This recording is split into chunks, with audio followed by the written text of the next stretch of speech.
La homosexualidad ha existido desde siempre en diversas épocas y culturas. Sin embargo, aún en pleno siglo XXI, muchas personas aún piensan que no debería aceptarse o incluso afirman que la homosexualidad surge de situaciones negativas como problemas familiares, sociales y psicológicos. Abordaremos esta situación desde el punto de vista científico, ya que es una cuestión muy interesante de estudiar para comprender los mecanismos por los cuales los seres humanos deseamos y amamos a otras personas, y por otro lado, entender por qué exhibimos determinadas variaciones, especialmente por los que ven en ellas un problema para la teoría evolutiva.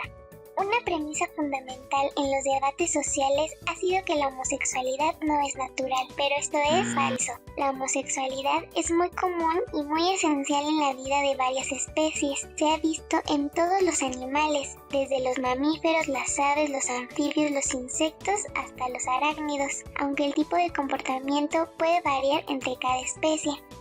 Por ejemplo, en los leones, los machos a menudo se unen para liderar, fortalecer los lazos o por jerarquía, como ocurre en muchos perros. Este es un video que se hizo viral de una reserva ecológica en Kenia, el cual generó miles de comentarios homófobos. Algunas personas querían aislarlos o incluso decían que era culpa de los turistas gays.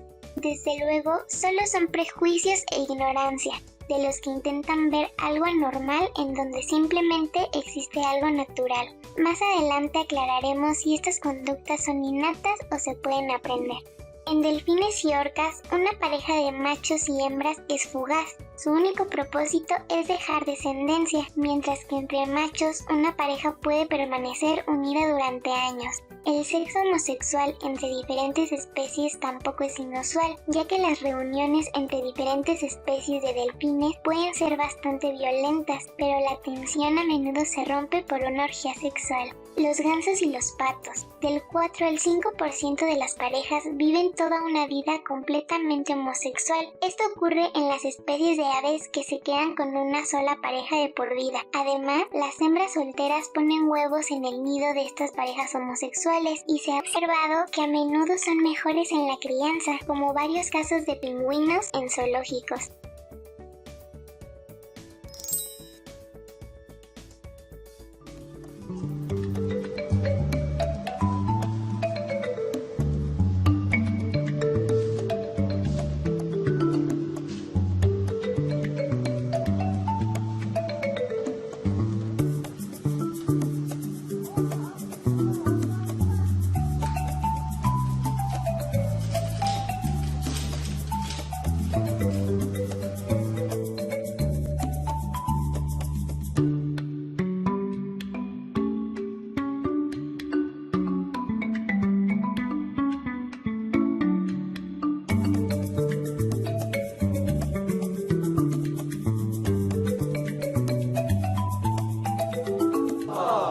Algunas lagartijas tienen la habilidad de reproducirse por partenogénesis, por lo que los machos son escasos. Además, realizan actividades sexuales entre ellas para estimular la ovulación. En las moscas de la fruta, el macho corteja y copula con otro macho porque carece de un gen que le permite discriminar entre los sexos. Los escarabajos tenebrios machos se montan entre sí y depositan su esperma, y un macho con el esperma de otro copula más tarde con una hembra puede llegar a transferírselo. Tienen esta conducta, pero no son estrictamente homosexuales. En nuestros parientes más cercanos, los simios, el sexo tiene un rol más amplio, contribuye a cimentar los vínculos sociales. Por ejemplo, los bonobos, que es la especie más próxima al ser humano con el que compartimos el 98% del ADN, tienen relaciones sexuales con una frecuencia asombrosa, y esto incluye relaciones homosexuales. Los más jóvenes usan el sexo para relacionarse con los miembros más dominantes del grupo. Se ha visto que los machos realizan la llamada lucha de pene después de una pelea para reducir la tensión. Esto los describe, al igual que a los macacos japoneses, como bisexuales. En la temporada de apareamiento, los macacos japoneses no solo compiten con otros machos, sino también tienen que competir con las hembras. Esto se debe a que en algunas poblaciones el comportamiento homosexual de las hembras no solo es común, sino que es una norma. Ellas forman parejas de consortes que duran entre unos pocos días y algunas semanas. Estas relaciones se caracterizan realizan por actividades sociales y sexuales afectivas. A veces hasta terminan siendo amigas. En conclusión, no existen especies para las que no se hayan encontrado comportamientos homosexuales, con excepción de las especies que nunca tienen sexo, como los erizos marinos y los anfibios. Además, una parte del reino animal y vegetal es hermafrodita. Esto significa que tienen los dos sexos de manera funcional. Toda la conducta sexual no está solamente vinculada a la reproducción, es también un fenómeno social que ayuda a desviar la atención de la violencia, a obtener placer y a demostrar una dominancia. Esta conducta es más extendida en los animales con una vida de rebaño compleja, reforzando las alianzas y los lazos sociales dentro del grupo.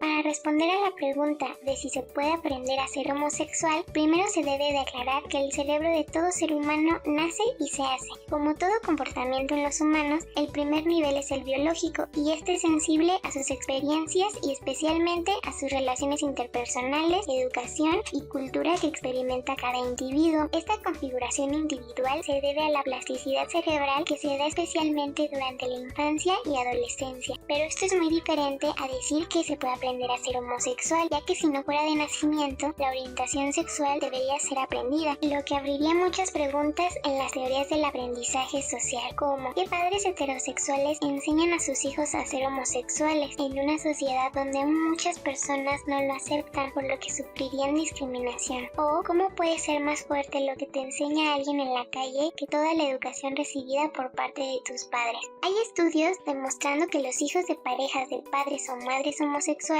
suelen ser heterosexuales, igual que los criados por parejas heterosexuales, lo que demuestra que ni siquiera teniendo un modelo de pareja homosexual en tu propia casa adquieres un comportamiento homosexual si no lo eres. Por otro lado, es bien sabido en psicología que toda conducta adquirida puede desaprenderse y se sabe desde hace mucho tiempo que no se puede dejar de ser homosexual, por mucho que sectores homófobos se empeñen a negar las evidencias. Este es un buen argumento contra todas esas personas que se aterran por la idea de incorporar en las escuelas clases sobre la diversidad de género. Los científicos han concluido entonces que se debe a factores tanto genéticos como hormonales. Por ejemplo, el mayor estudio internacional realizado hasta la fecha para averiguar el peso de los genes en estas conductas se publicó en la revista Science y esta confirma con una muestra de casi 500.000 de personas que no existe un gen específico de la homosexualidad, pero encontraron 5 marcadores genéticos significativamente asociados con este comportamiento. Sin embargo, comprobaron que cada marcador tenía un efecto muy pequeño por sí solo en la conducta sexual, menos del 1% sumando los 5 marcadores. Incluso uno de ellos está relacionado con la calvicie y otro está vinculado con el olfato, pero ninguna de estas variantes genéticas está relacionada con el cromosoma X, lo que concluye en que los genes influyen pero no determinan la orientación sexual.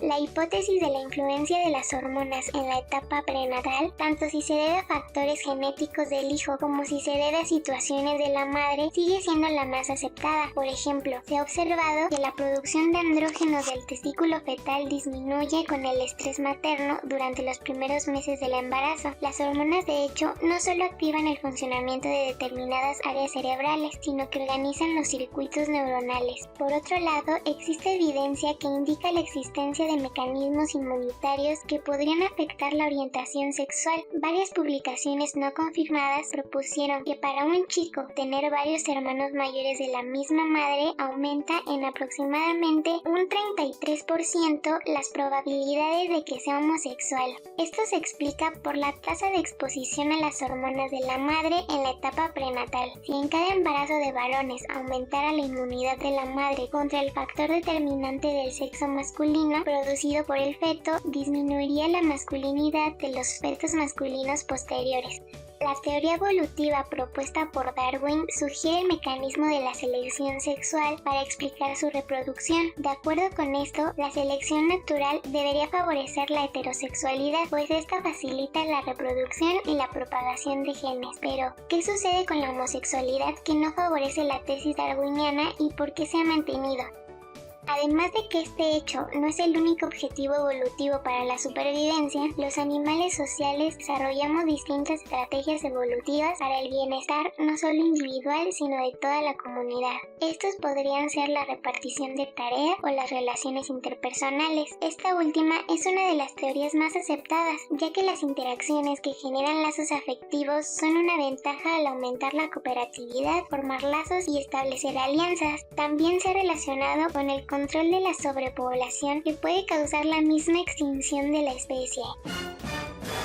Es claro que un solo modelo teórico desde cualquiera de las perspectivas biológicas no puede explicar un fenómeno tan complejo como la orientación sexual humana, pero sí es evidente que la homosexualidad no representa un problema ni social ni adaptativo, sino todo lo contrario. Nacer homosexual es un proceso de tal complejidad y donde intervienen tantos factores que ni se puede predecir ni se puede evitar, así como otras maravillas de la humanidad como la empatía, que también son el fruto de la biología y tienen su base en nuestro cerebro, específicamente en las neuronas espejo. Estas nos hacen ser capaces de ponernos en el lugar del otro y de sufrir lo que él sufre. Gracias a estas neuronas tenemos sentido de la justicia social y salimos a la calle para defender los derechos colectivos. En cuanto a la educación, mi opinión es que las escuelas deberían de sensibilizarse e incorporar estos proyectos inclusivos para construir una sociedad más justa en la que se entienda la diversidad de género. Una persona no debería clasificarse por su preferencia sexual, así como no las clasificamos por su sabor de helado favorito o el color que más les gusta. Y bueno, recuerden siempre informarse y sobre todo hacer uso de sus neuronas espejo.